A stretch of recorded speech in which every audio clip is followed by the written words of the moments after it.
The religious landscape of the Indian subcontinent.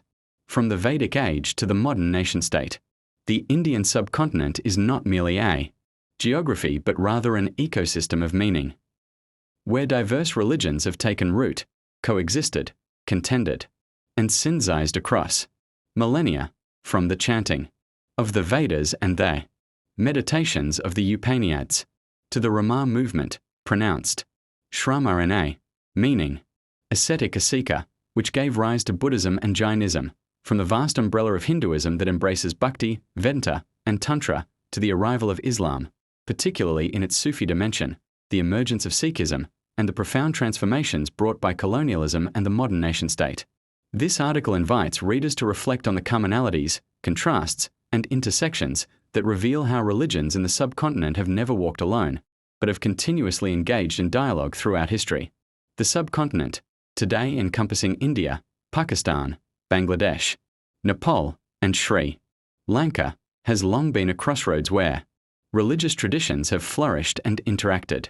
Its diverse geography, ranging from the Himalayas that shield the northern frontier to the life-giving Ganges and Indus rivers, the forests imbued with sanctity, and the peninsula, coasts open to maritime trade, created fertile ground for the interweaving of peoples, languages, rituals, and religious institutions into a complex ecosystem of meaning that has shaped social organization, identity, and governance since antiquity. Religion in the subcontinent is thus not merely a matter of personal belief, but rather a structural force, encompassing ritual, philosophy, institutions, and ethics, constantly adapting to shifting social, political, and cultural conditions. From a comparative perspective, at least three key insights emerge. 1.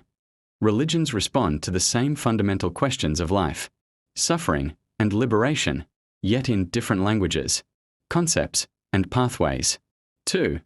Change is not a matter of replacement but of continuous dialogue, contestation, and synthesis. 3. Belief does not remain confined to the private realm. It is translated into identities and institutions that shape social and political dynamics up to the present. From this broad picture, the article will gradually trace the major stages of development, from the Vedic age and the Upanishads, which laid the great conceptual framework, Karma, Sasra, Moksha, to the Rama movements that birthed Buddhism and Jainism, the synthesis that formed Hindu traditions, Bhakti, Vedanta, Tantra, Yoga, the arrival of Islam and the role of Sufism, the emergence of Sikhism as a bridge of equality, and finally, the colonial and modern era with its notions of secularism and diaspora. Together, these show that religious diversity in the subcontinent has never been disjointed but woven into a living and intricate history. To be continued in Part 2, the Vedic and Upanishadic Age.